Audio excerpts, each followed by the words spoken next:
Are your minds set upon righteousness, O ye congregation? And do ye judge the thing that is right, O ye sons of men? Yea, ye imagine mischief in your heart upon the earth, and your hands deal with wickedness. The ungodly are forward, even from their mother's womb. As soon as they are born, they go astray and speak lies. They are venomous as the poison of a serpent, even like the deaf adder that stoppeth her ears, which refuseth to hear the voice of the charmer, the charm he never so wisely. Break their teeth, O God, in their mouths. Smite the jaw bones of the lions, O Lord. Let them fall away like water that runneth apace, and when they shoot their arrows, let them be rooted out. Let them consume away like a snail, and be like the untimely fruit of a woman. And let them not see the sun. Or ever your pots be made hot with thorns, so let indignation vex him, even as a thing that is raw. The righteous shall rejoice when he seeth the vengeance. He shall wash his footsteps in the blood of the ungodly, so that a man shall say, Verily there is a reward for the righteous. Doubtless there is a God that judgeth the earth. This is the word of the Lord. Thanks be to God. Good morning, good evening, good afternoon, and good night, depending on where you are in the world. Peace and blessings to you guys. Peace with you, Big Red. Peace with you, James. Ashish Dar. How are you? Matenga. How are you? How are you, Isaac? How are you, Chris? Thanks for saying hi. We're just going to do a sort of question and answer session today. So it'll be questions followed by answers. And as always, a couple of things that I would encourage you to do is one, to put your questions to me, so at Bob, so I can see that you're aiming the question at me rather than maybe talking to someone else in the chat. And B, be wise about when you put your question. So the thing is, if everyone starts chucking in their questions, the chat fills up with questions. I'm working down the list of questions.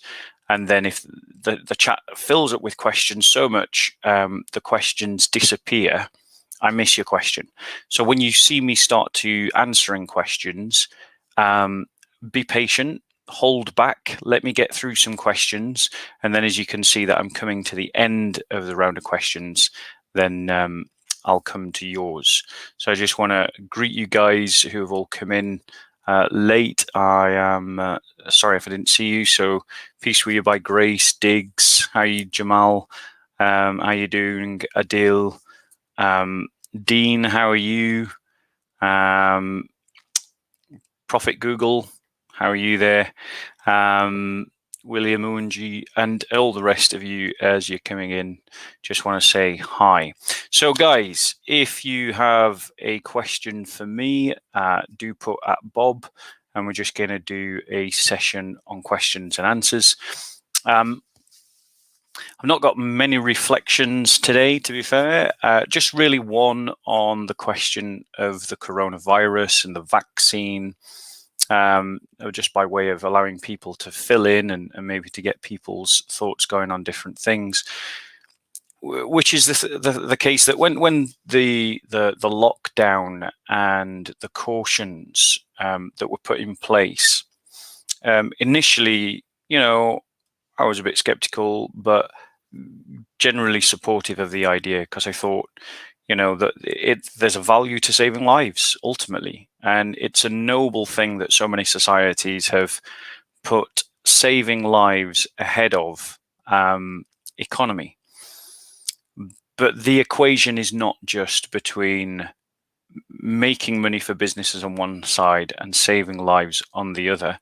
It is the long-term impacts of a destruction on the economy, upon people's lifestyle, upon people's life chances, upon people's health, as well as the fact that there seems to be some indication that the impact on people's health is impacted indirectly by the huge absorption of resources in tackling COVID-19. It seems to me that the world finds itself presently in a situation where there's no good choice.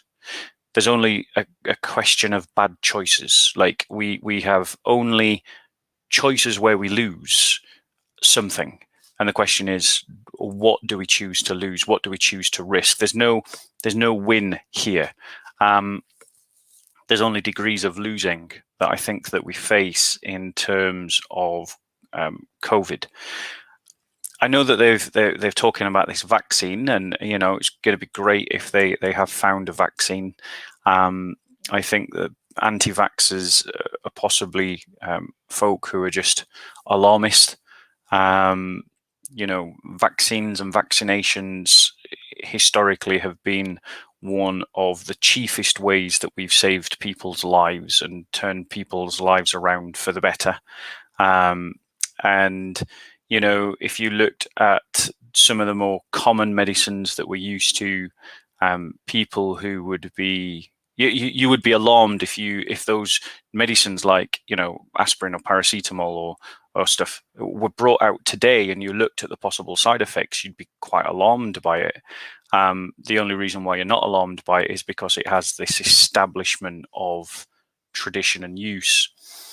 Though I think with this COVID-19, even though it is flu on steroids,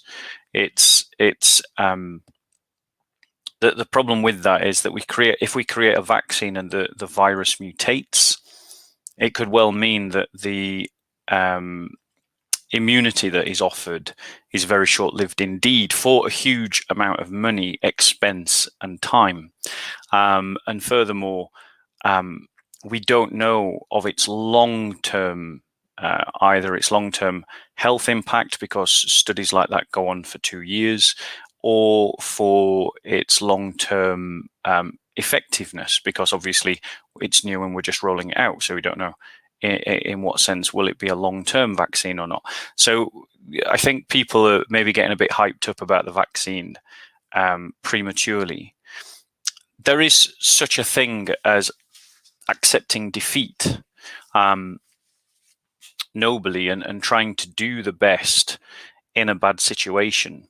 And I wonder whether the adult response to this is not to try and villainize people who are trying to find vaccines, because they're not criminals or villains. They're doing incredibly noble work.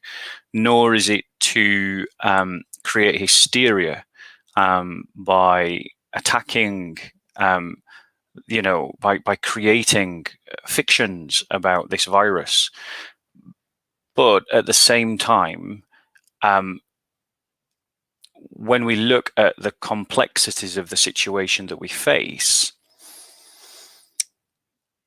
is it perhaps time to say that this is a battle we can't win, and therefore we should accept the tragic effect of the virus spilling through us and through our society, and to do our best that balances the various different things that go off in a society. Because at the moment, like, kids' education's being affected. The whole resources of the state are being redirected in ways that aren't facilitating other things. It's kind of like, it almost seems that we've become a one-issue civilization, and there's so many other things that are going on, particularly that the Western Hemisphere needs to deal with, let alone the world. And I think that the arguments seem to be mounting to accept that we can't win this fight against COVID-19, and that the cost of trying to win this fight against COVID-19 are possibly, arguably, and it's certainly debatable, I'm not saying this is the definitive statement on the matter, that the cumulative effects of trying to deal with this COVID-19 in the way that we're going about it at the moment is dwarfed by the cumulative effects of or dwarfed by the cumulative benefits of allowing the virus to go through us. I mean, plagues are a thing that happen, and this is one of those times. And there needs to maybe do as all these plagues do. They remind us of our mortality.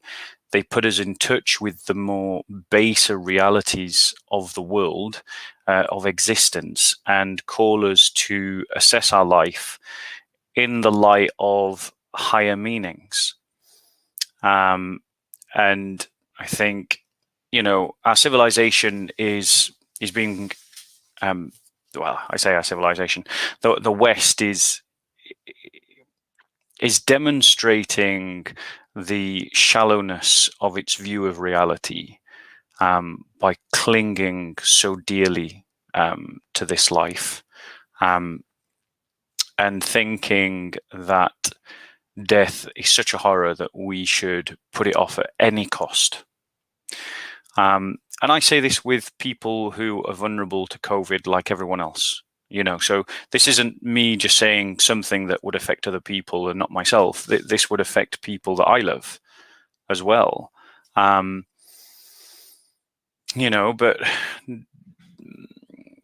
yeah, I think it's a difficult situation with no winning answers and only degrees of losing. And I wonder now if the calculus has changed to mean that the least loss is caused actually by giving up the fight against the virus and seeking instead sensible mitigations to its spread and its contact with those that might suffer from it.